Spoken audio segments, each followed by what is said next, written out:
Okay, I'm gonna put it to you like this because some of you are not gonna like what I have to say because I do not like what I'm seeing, and I get it. We're 2-1. We're off to a good start. We won the opener, but this is not good enough. It's not good enough, and you can literally see Stefanski losing his mind on the sideline in the fourth quarter of these games, especially with the special teams. Because now we're at a point now where he's going to start going for it on fourth down. If Cade York can't make the kick, if he loses confidence in Cade York, he's going to start going for it on fourth down. If we're not inside the 35, if we're outside the 35, he's going to go. If we're between the 50, I would say between the 45 and 35 of the other sideline. If we're not within that range, I'll even go so far to say to the 30, between the 30 and the other team's 45. If we're within that range, I think he's going to start going for it on fourth down. If you see him doing that, that means he's lost confidence in Cade York. And it's not like Cade York can't make these kicks. From what I'm seeing, the special teams, the outside wings, they're not protecting. That kick that won us the Carolina game should have been blocked. If he'd have kicked it straight, it would have been blocked. Go back and take a look at that tape. Go back and look at that kick. If he'd have hit it dead center down the middle, it would have been blocked because the outside wingman got through. He got through. Matter of fact, both outside wingmen got through. He kicked it through a very narrow window to the right side. And if you look at the kicks that he's missed, you can tell that the reason why he's hooking them is because he's under pressure. Why? Cade York is going to wind up drawing some roughing the kicker penalties. We're going to see that happen. He's probably going to wind up getting hurt because the special teams is just atrocious. Do we need to talk about the hands team? Because your surefire hands guys, the receivers that you trust the most, should be falling on these balls, but they're out there making business decisions. And Skip warned us about Amari Cooper. Like, yeah, when the weather's hot, he's hot. But you put him up against a lockdown corner, which luckily there aren't any in the league right now, just a bunch of good guys. But there's no lockdown corner. No, matter of fact, the lockdown corners play for the Browns. And Ward and Newsome. Those are your lockdown corners. Well, supposed to be. Trust me, I'll get to that. But yeah, your hands guys are supposed to fall on those balls. And look, if Amari Cooper, as Skip was saying, that Amari Cooper, when the weather gets cold, he shrinks. He shrinks. Like, okay, that's fine. Donovan Peoples-Jones has really stepped up this year. People were concerned about the wide receiver position, but Donovan Peoples-Jones, the reason why he's starting as our number 2 is because he works hard. He's earned the spot. Even on the supposed to be a touchdown catch, if he'd have just had his toe in just another inch further, it would have been a touchdown. That was a tough contested catch. That was a freaking Jerry Rice type of catch. You want to talk about a tough catch? Donovan Peoples-Jones makes tough catches. And he catches regular balls. Phrasing.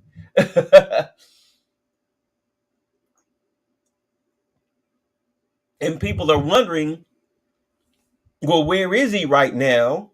Where's the rest of the receiving core? Well, what you guys don't seem to understand, that's a Jacoby Brissett thing. That's a Jacoby Brissett thing. Because, matter of fact, Kurt Warner put out an all 22 on Jacoby Brissett. I haven't even watched it yet, but I can guarantee you that in it, he's going to show that Jacoby Brissett, let me just say Jacoby or Brissett. I'm saying his whole name like I'm his mama and he in trouble. He's missing a lot of deep throws. I see what he's doing. Like Mayfield would read the safety as far as what would be going on if he got a shot up top, because Mayfield liked to go deep. He liked the big play. All right. The problem is that he's not accurate. So at any rate, Jacoby is not reading the defense in that manner. He sees where the safety is, and then he looks for the outlet. And his first read is there. This is what Jacoby Brissett is good at doing. He knows where his first read is, and if it's not there, he knows where his outlet receiver is. He knows who's the dump off. So if the read 1 isn't there and you don't feel comfortable with read 2 or 3 or 4, at least you know where your safety valve is. So here, okay, read 1's not there, let me dump it to the tight end. Read 1's not there, let me dump it to the back. All right. So because inside the 20, Jacoby is fantastic.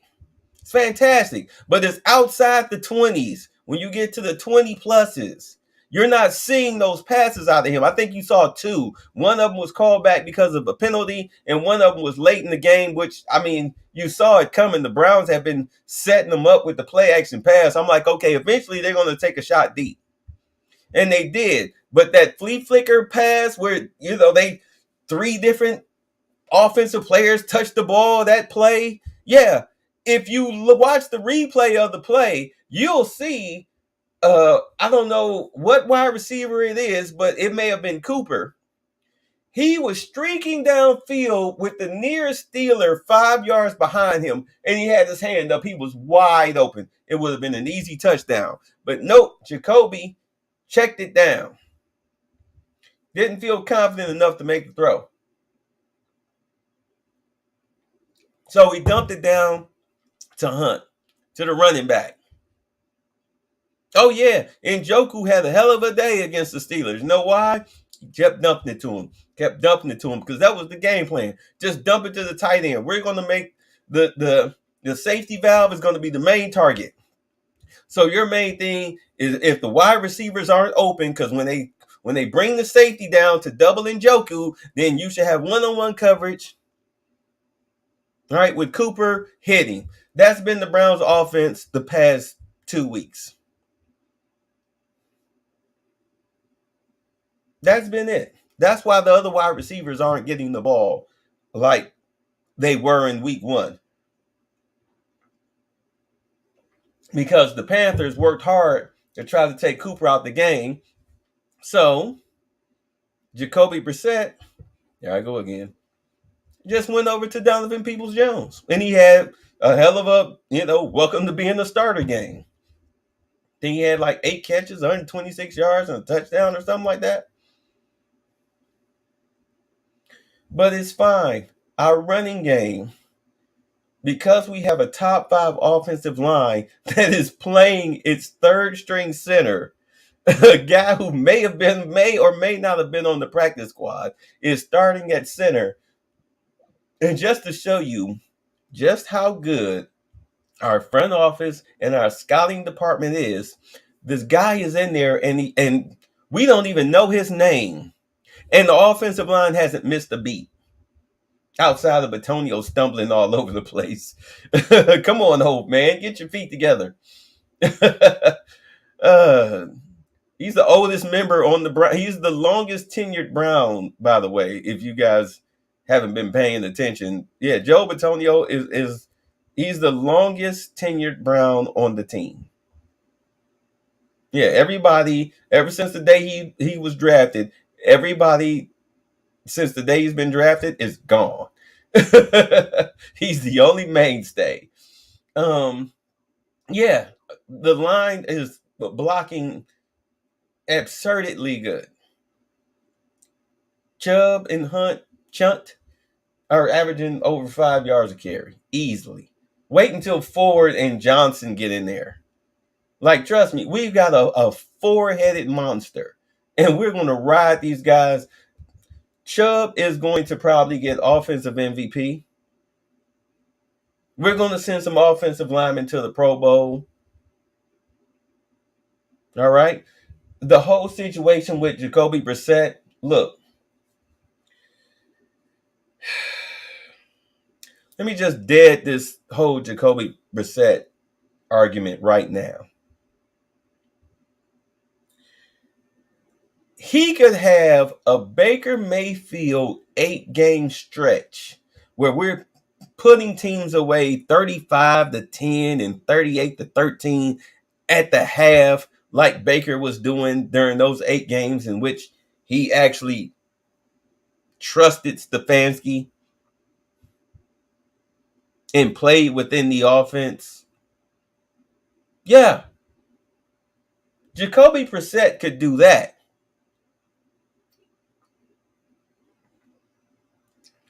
But the Texans game, he will be on the bench. Number one, yes, the money. Okay. And number two, which really is 1A and 1B, the talent level is vastly different. Vastly different. Remember when Baker Mayfield went down to Houston and we played the Texans against Deshaun Watson and they beat the ever-loving shit out of us in the first half? Yeah, we beat them. What was it? 17-7 here in Cleveland. Yeah, but that was a slugfest. That was a defensive slugfest. Our defense was playing lights out. And Nick Chubb won us that game on offense. It definitely wasn't Baker. That was a Nick Chubb game. They gave Nick Chubb the ball on 3rd and 14, just trying to run the clock out, knowing that we would have had to punt and hope the defense could hold them to at least a field goal or a touchdown with seconds left. So that way, if they got the ball back, they had to rely on a Hail Mary or something, just trying to get in field goal range, whatever. Nick Chubb on the 3rd and 14 took it off left tackle, broke a tackle, and as we saw on Thursday night football, why he breaks arm tackles with ease. Jesus Christ, he puts more weight on every year, brother. Please do not prolapse your your hindquarters. Good Lord. Woo. Good Lord. That is a powerful man. And he has track speed. He cut that, he broke them arm tackles on 3rd and 14, cut it upfield all the way down the sideline, stopped and ran out of bounds at the 1, talking about some, let's just kill this clock. Because as he said, he didn't want to give the ball back to Deshaun Watson.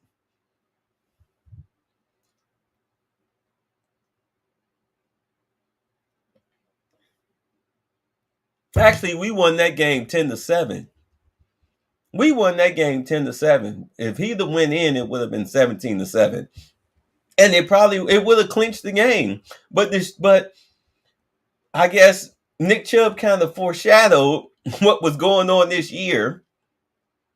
Is that even when you're up by 13 with 2 minutes to play, doesn't guarantee you a victory in Cleveland. Sure, we can talk about the busted coverages. Let's talk about the busted coverages. Why do we have busted coverages? Because for some reason, this team does not know how to play zone defense. They don't know if they're in quarters. They don't know if they're in cover 2, which is kind of stupid to run with less than 2 minutes to play. I mean, they have more than 3 receivers on the field. Why in the F are you in cover 2? At any rate. And now Denzel Ward, this is the thing. We're talking about lockdown corners. Why are teams going after Denzel Ward? You notice they don't call Greg Newsome's name.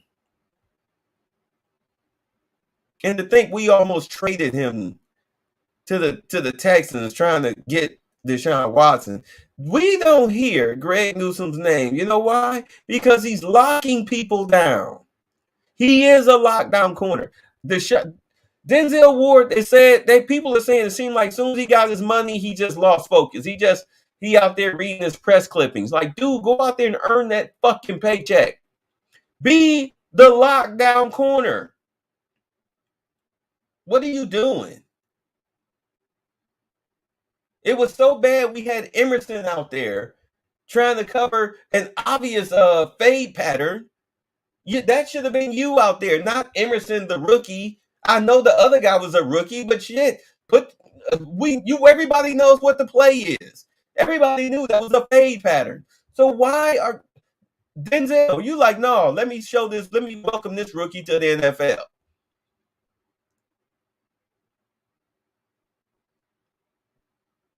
You out here getting burnt, beat, don't know your assignment in zone. What, dude? Either you're taking money or you're dumb as fuck. I mean, the fans had every right to boo. The fans had every right to come at you on Twitter. Because had you just known what the hell you were doing out there, talk to somebody. If you're not sure, say something. And I kind of want to defend Joe Woods on that, be like, hold on, like, dude, you guys are grown fucking men. You supposed to, how long you been in the league? How long have we been playing this defense? What? How do you not know if you're not sure what your assignment is, open your goddamn mouth. This is how we almost lose to the Panthers. This is how we lose to the Jets.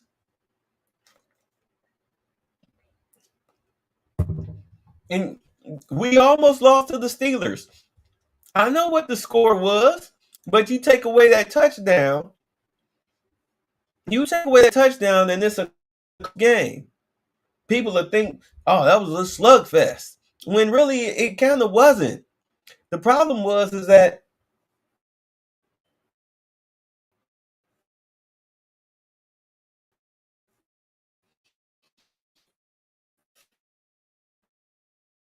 oh, come on. There we go. Here's the real problem.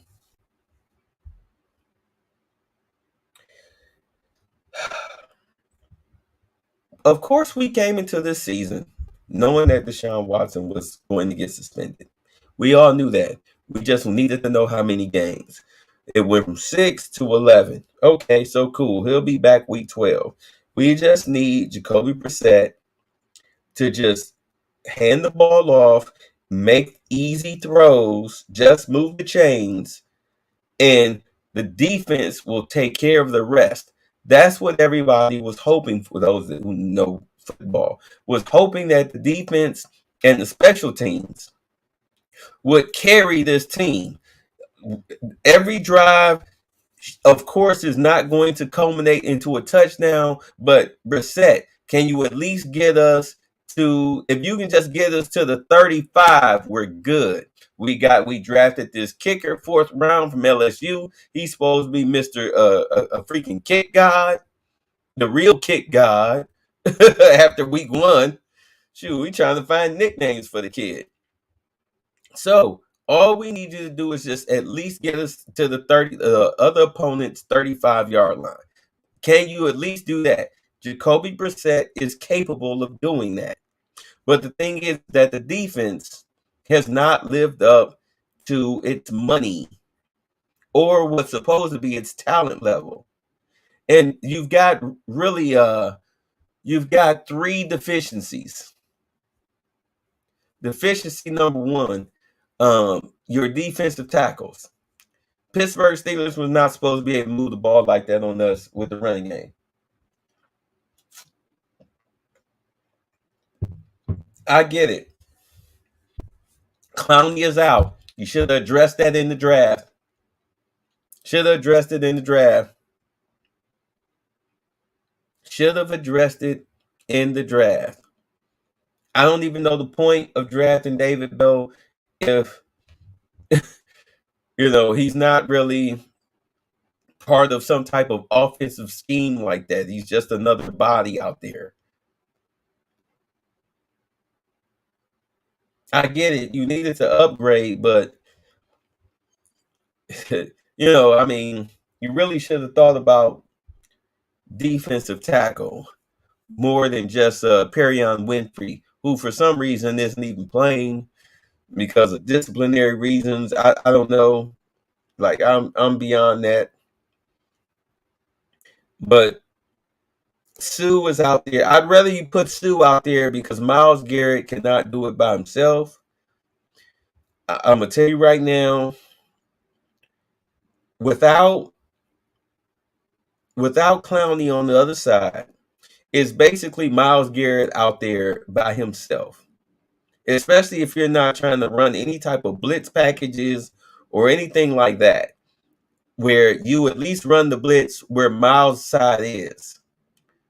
All right, so that way you're taking away possibly a tight end and a running back out of the passing game. So therefore, your loss of your linebacker or linebackers should be enough. Your secondary should be able to play zone tight enough for 5 seconds in order to defend the pass. But unfortunately, Joe Woods doesn't blitz like that. But Myles Garrett is being neutralized. And I think it's kind of funny that for Myles Garrett to be the type of pass rusher that he is, you never have any offensive lineman drawing any holding penalties against him. Even on the Jets drive, that final drive when they were in Browns territory before the big play, I don't think it was the touchdown. Or no, it was. I think it was the touchdown pass. Whatever it was, Flacco rolled out to the right and threw the ball. Myles Garrett was clearly held on the play. Like you saw his jersey, he got pulled back, and therefore Flacco was able to make the throw. Outside of that, Garrett would have had the sack. Myles looked right at the referee, threw his hands up like, really? And the referee just shrugged. Motherfucker. They do that to Myles every game. Tell me the last time you heard an offensive lineman get a penalty for holding on Myles Garrett. I'll wait. If you can find it, put it in the comment box. Tell me what game it was and what year it was. Year, game, date, month, time. That's ridiculous. That the best pass rusher in the league is getting held every single game, because that's what I watch. When they snap the ball, the first thing I do, I look at Myles Garrett to see how they're blocking him. And all I see is him getting held time after time after time. I mean, there's some chipping, and there's some times where Myles Garrett seems like he takes some plays off and doesn't really rush that hard. But when he truly sets his mind to it, he can get to the quarterback. That shoulder dip is especially when he knows he's got one-on-one blocking. There's no running back or tight end or wide receiver there to chip him. Oh, he'll duck right up under that tackle, shoot right past the guard, and nail your ass. That's how he got Baker Mayfield back to back. He did the shoulder dip. And they tried to block him with a guard on the second sack. He shot right past that guard. The guard was too busy looking at the back of the left tackle, and next thing you know, Myles Garrett was strip sacking Baker Mayfield. So don't be fooled. Myles Garrett can get to the quarterback if he really wants to. The problem is that he doesn't really want to. And for this team to need the defense to step up and play like a real defense, Myles Garrett's got to drop this nice guy mentality out there on the field.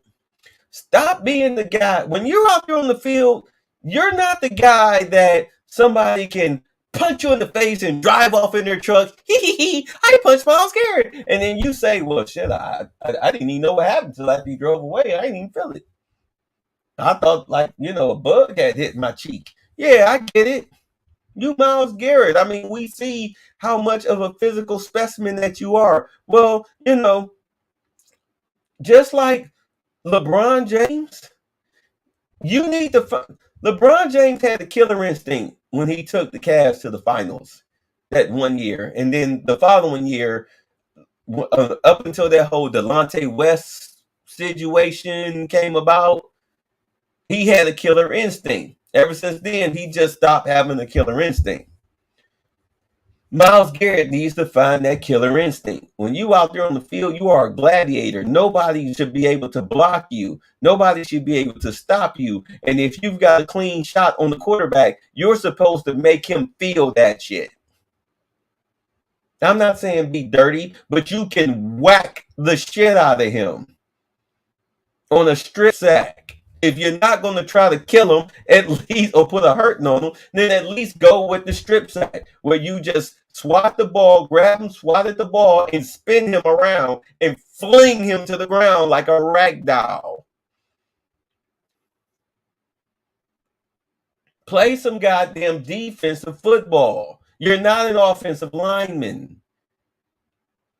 You're not. I understand you appear to be a man amongst boys. Well, you need to dominate the freaking boys, and therefore you help them become men. How else can they get better unless they go up and try to beat the best? If they want to hold you, give them a look.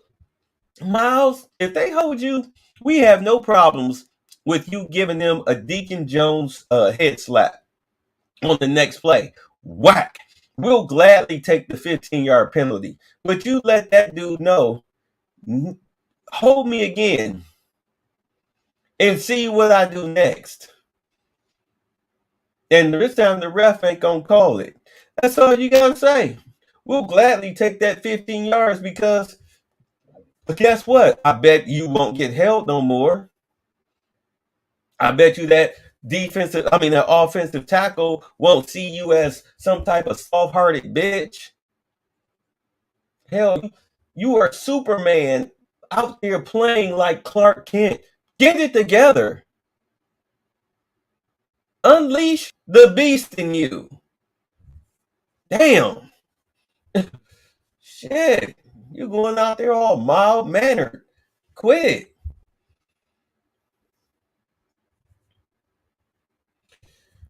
So that's the second liability. We have nobody else on that line outside of Myles Garrett.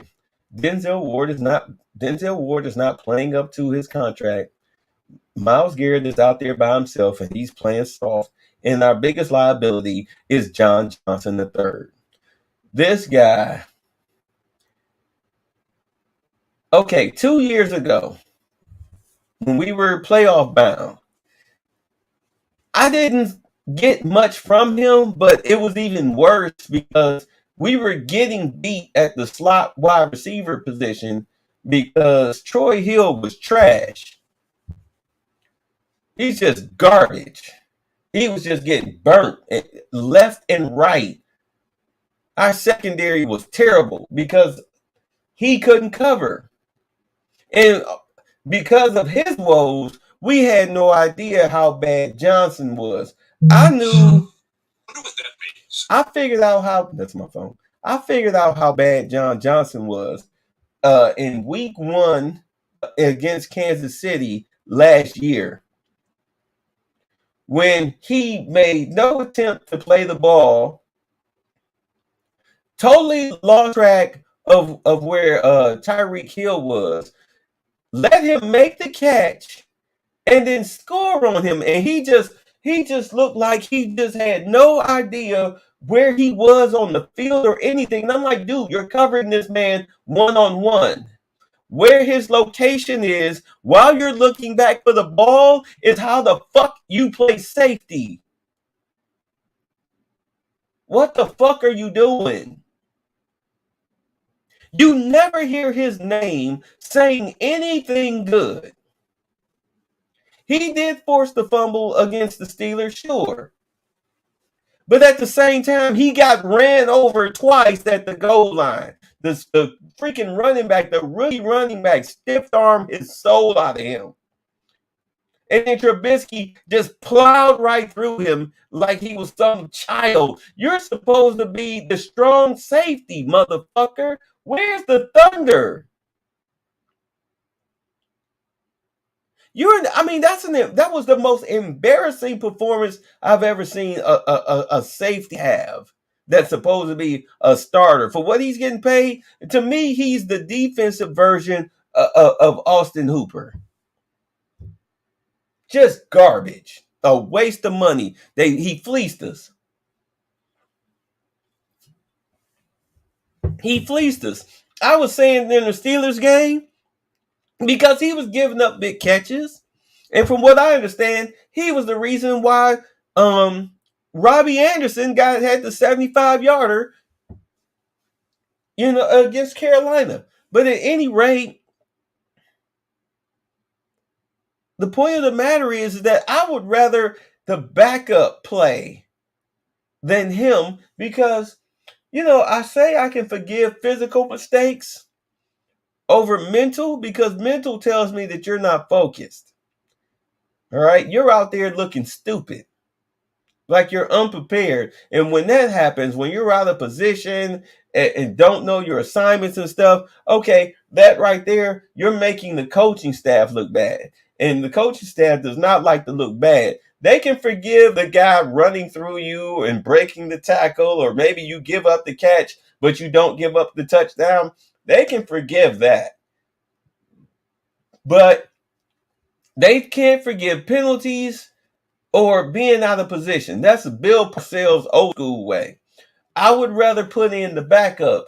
I'd rather the backup get steamrolled than the guy that I'm paying all of these big bucks to that can't tackle and can't cover, can't even be in position. What the fuck? I'd rather put in a rookie. I'd rather put in a rookie than a veteran that is that inept at the safety position. That's ridiculous, especially for what he's getting paid.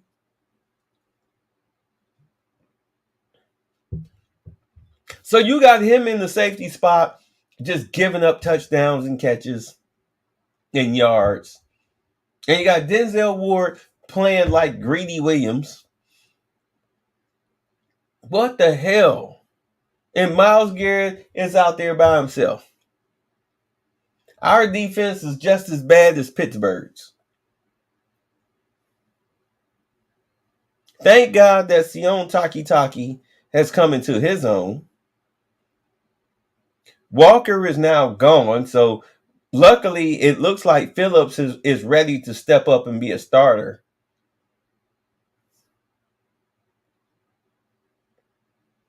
Luckily.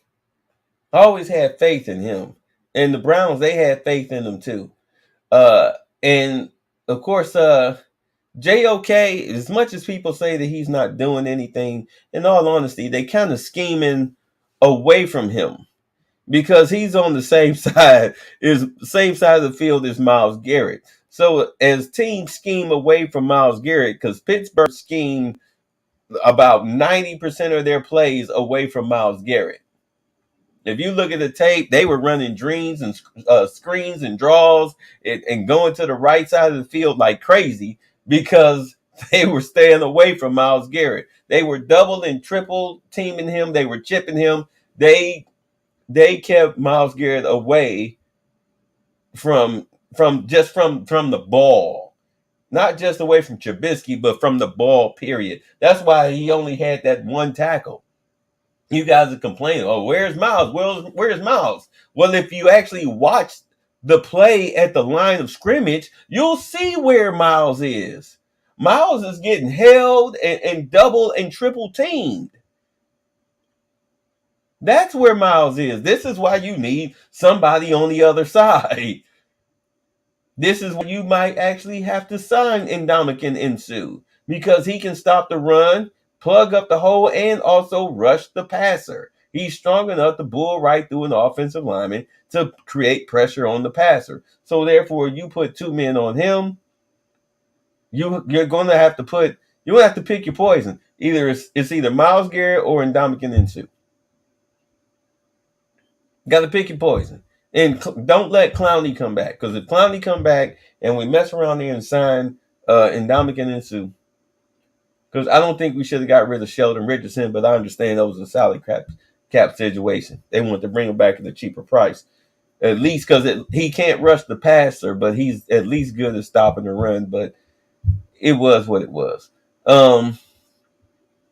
No, but yeah, once Clowney come back, things should get a little better as far as the pass rush because he'll open things up. But right now, this is where you're sitting. You're screwed. You're screwed. And until the secondary, in all honesty, you need Johnson to play at a professional level, at least be competent. You need Denzel Ward to get his head out of his ass. All right. You need for Myles Garrett to get angry and nasty and physical out there. And as far as with Joe Woods, because now I was starting to see it's like Joe Woods, like, look, man, Myles Garrett cannot get off a pass rush because of the blocking schemes. So where's your blitzing schemes? This game against the Falcons, Mariota he's a more mobile version of Jacoby, where inside the 20, he's cool. Inside the 20, he's good. Outside the 20 is a whole different situation. You're going to need to bring in the blitz. You're going to have to run blitz packages. Like, hey, okay, we're going to run this blitz. If you drift over here, you'll take away the quick route, and you can also cover the hot route. And we can chase him around because whatever football jargon is going on. But Joe Woods is going to have to call a hell of a game with Myles being out, Clowney being out.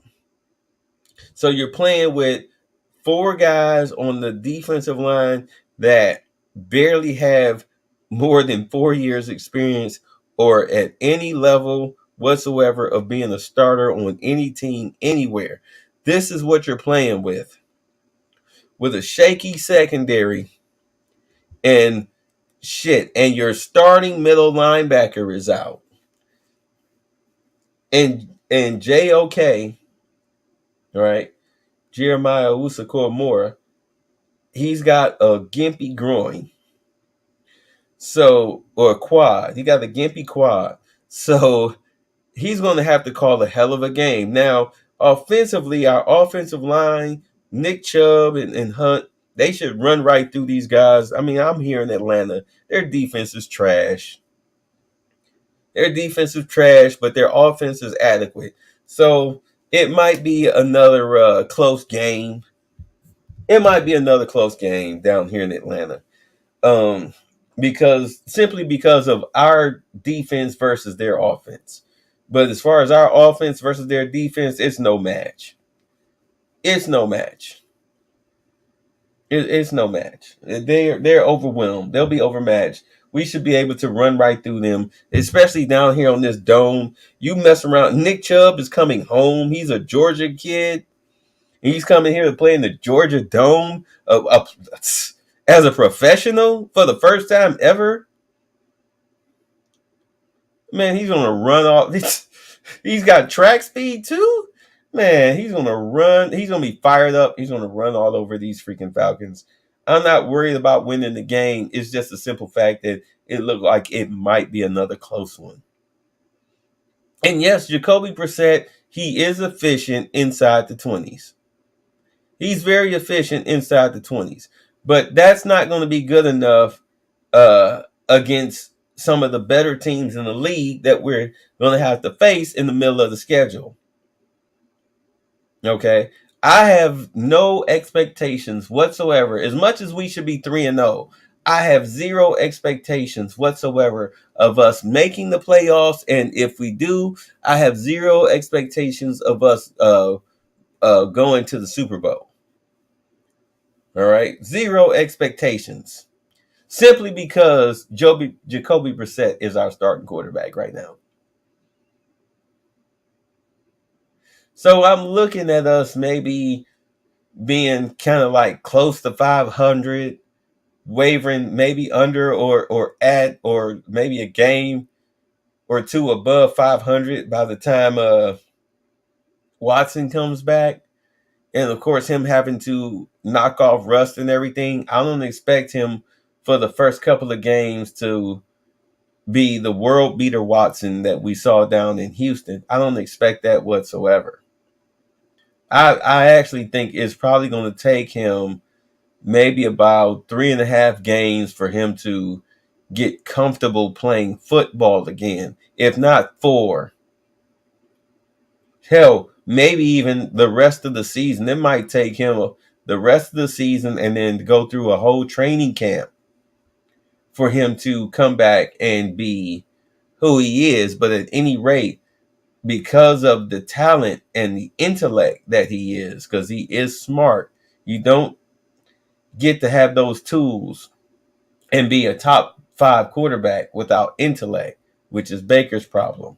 Lack of intellect. Well, misdirected intellect. At any rate, you don't get to be a Deshaun Watson because you're dumb.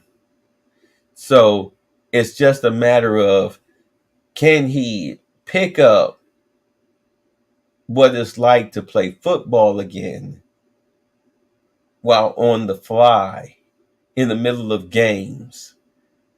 Because they tried to give him as much practice reps and maybe some preseason play as he could, and he didn't look too good in preseason. But I mean, you can chalk that up to more mental situations, what's going on in his personal life, than his physical attributes. But hopefully, by the time he comes back, he'll have adjusted, okay, and would have compartmentalized the routine and separated from football, to therefore where he can, when he comes out onto the field, he'll be able to function as a solid football player. He'll be able to have, what I'm saying is, he'll still have his competitive edge, because that's what it's really going to boil down to: his competitive edge and his thought process, his ability to process the information of the play and then make it work in 3 seconds.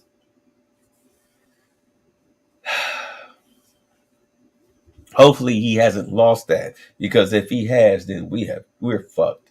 At any rate, that's what it really boils down to. And I don't expect him to come back this year being in tune with just playing football, like with live rounds. So I'm not expecting any miracles this year. Being 2-1 is nice. Should be 3-0. Hell, could possibly be 0-3. But that's just the way the ball bounces. But yeah, Jacoby Brissett is not going to, he is not going to have Deshaun Watson sitting on the bench when he comes back. There's no fucking way. He would have to come out here and look like freaking Joe Montana in Super Bowl 24. He just, throwing the post pattern touchdown passes all over the place. Just making it look so easy. He had to play like Joe Montana. And that's not going to happen. Not going to happen. I can't wait to watch this study ball. But at any rate, I wouldn't panic right now. I wouldn't really panic. I would just taper down my expectations of this team. Okay, I mean, we really played 3 close games that could have went either way. For the sake of the ball bounces, because do understand, Pittsburgh beat themselves with drop passes. There was some big drops by Pittsburgh. Big drops. Our defense really didn't do much of shit against them. We could barely stop them. They were stopping themselves. If I'm not mistaken, I believe they had the lead at halftime. They were stopping themselves. So yeah, just get ready to weather this storm. It's about to get rough. We might get a break against the Chargers. Um, if we lose this Falcons game, that's going to really be an eye opener. Maybe people will start saying that Jacoby Brissett and the defense aren't what we thought they were, because right now they really aren't. We've been getting lucky. Um, yeah, I would, you know, I would definitely curb my enthusiasm about this season being a success, but it should definitely build character in our defense and show everybody just how dominant our offensive line could be. All right, because I do believe we have a really good offense. We've got a top five offense. We just don't have a top five quarterback running it. We've got a better version of Baker Mayfield. Oh, and speaking of which, because don't talk about Baker. No, the hell with you. You don't tell me who to talk about and how to talk about him. This guy was our number one pick. He was here for 4 years. He was holding this franchise back. He was the wrong quarterback. That's why he's gone. There was no bidding war for him. Well, guess what? Because I told myself I'm going to keep an eye out on what's going on with him out there in Carolina. By week 2, they were calling for him to be benched. They were calling him a bum. They were calling him a schlub. They won last week. He was 12 for 25 for not even, I think, 170 yards. And the bulk of that came because of a dump pass that went the distance. All right. He was horrible. He was horrible. He's been horrible. And I told them guys, you check the video, check my feed, it's here. I told the guy, the big cat dude, I told him before the season started, I said, dude, this is the history of Baker Mayfield, and this is what to look out for. He didn't want to believe me. I thought that he didn't see the video. Or maybe he blew it off.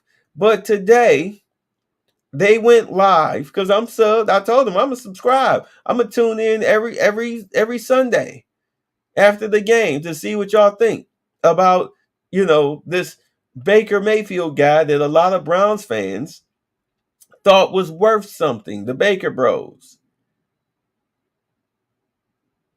Okay, these are the same guys who wanted Mitchell Trubisky or Jimmy Garoppolo. They didn't want Deshaun Watson. They thought Jacoby Brissett was trash, which he kind of is, but right now he's just doing what he's supposed to do. Just move the chains and just throw the ball inside the 20, move the chains. That's all we need you to do. Just run the offense efficiently. Got to check it down. I don't give a fuck. Just check it down as long as you don't turn it over like that last idiot did. Yeah. Week 2, they're ready to bench him. They're ready to run him out of town. Even in this win, they hate him. That big cat dude mentioned me today. He said, yeah, this one dude, he made a video to me telling me what to look out for Baker. I thought he was just hating. That motherfucker, man, he was right. And I'm like, of course, man. Like, we watched this dude for 4 years. He was holding this team back. The only reason why Baker started all of last year and he didn't get benched was for the simple fact is that he literally did give us the best chance to win. Oh, dude, them two backups, Mullins and what was the other guy's name? Maddox or whatever? I don't even remember his last name. All I know is that his arm was weak as shit. He could not throw the football. That's why the Vikings went out and spent all that money on Kirk Cousins and got rid of that dude. He wasn't even good enough to be a backup quarterback. He sucked that bad. I wonder what that means. It's my phone. He sucked that bad. So yeah, Baker gave us the best chance to win, and Baker was trying to play for a contract. Well, as I said, Baker is, after this Carolina experiment, he's going to be a backup journeyman quarterback because he is playing so bad out there. So bad out there. Panthers fans are like, we should be 3-0, except for him. He's killing us. Yeah, he was killing us too. All that crap about us not winning openers, guess what? He was part of that. He was part of that. We was up on Kansas City 19-3 and lost that game at the half. 19-3 at the half, and we lost that game. Could have won the playoff game.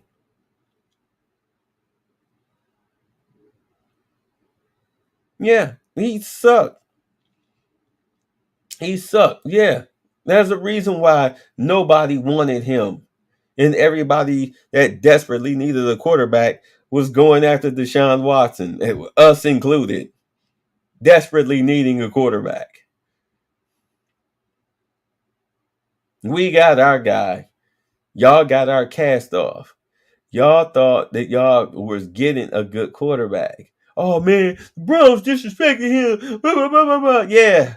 No. He disrespected us. His play offended us. He was disrespectful with his performance. He was disrespectful as a person. He's no longer our problem. And yes, I am enjoying watching his career implode. I mean, this motherfucker made t-shirts talking about being off the leash. Well, motherfucker, now you see why we keep you fucking stupid ass dogs on leashes. Because you don't know what the fuck you're doing. You running out all in other people's yards and shit. They calling animal control. The police is knocking at my door because I let you off the leash and you just raining in all types of havoc. Good Lord, you getting exactly what you asked for. Be careful what you wish for, because you just might get it. Then you might not know what to do with it. And it might come back on you tenfold. He's getting exactly what he asked for. Yeah. Now the whole league sees Baker Mayfield for what he really is. And it's like, wow, like all that talent on the Browns. I mean, nigga, you had OBJ and Landry. That Chubb and Hunt. How the fuck how are you losing games? Oh, because of quarterback play. Quarterback makes dumb decisions with the football. That's how we're losing games. The defense was playing lights out last year. Lights out last year. This dude was holding us back. So yeah, and trust me, I keep a Baker update. They hate that guy. They hate him. We swindled them. We got a 5th round pick out of them. At least their GM was smart enough to, make Baker eat $3 million worth of salary, because the Panthers are only paying 5. The Browns only was trying to cough up what less than 10. So they made Baker eat $3 million. He took a $3 million pay cut just to go and stink it up on the Panthers. Ooh-wee. Oh, and then y'all wanted Russell Wilson too. Oh my God, Russell Wilson is out there. Denver got fleeced. Seattle robbed them without a knife, stick, or a gun. Russell Wilson out there struggling like hell. If anybody paid attention to what Russell Wilson did in Seattle last year, I don't want to hear nothing about no injury. That dude was horrible. And now you're seeing all of that horribleness out there in Denver. Denver's got some wide receivers. They got a good tight end. They got a good offensive line. They got good running backs. All they needed was a quarterback. Russell Wilson, 10 years in the league, all that running around, taking that pounding and stuff, and then he had the hand injury. Dude, you're not Super Bowl caliber Russell Wilson. You're in the declining stages of your career that an athletic quarterback like you would have. You got to rely more so on your arm than your legs, and your arm is just not good enough anymore. You've lost your fastball. You've lost your deep ball. You're not that guy anymore, and the offense is not tailored to your skill set. I wouldn't, as I said on my TikTok, I wouldn't be surprised if he was the one that cheated for all the Manosphere guys waiting on Sierra to be the one. No, but that's where we're sitting right now. This game against Atlanta, we should win this, but I think it's going to be close. I expect Chubb and Hunt to at least both of them. One of them is going to go over 130 yards, which I think will be Chubb, and I think Hunt will probably come close to that. We're definitely going to see some catches. There's going to be some shots. Browns might take a shot or two downfield to Amari Cooper or maybe DPJ. We'll see. I expect that off play action passes. But all I can say is go Browns. Peace.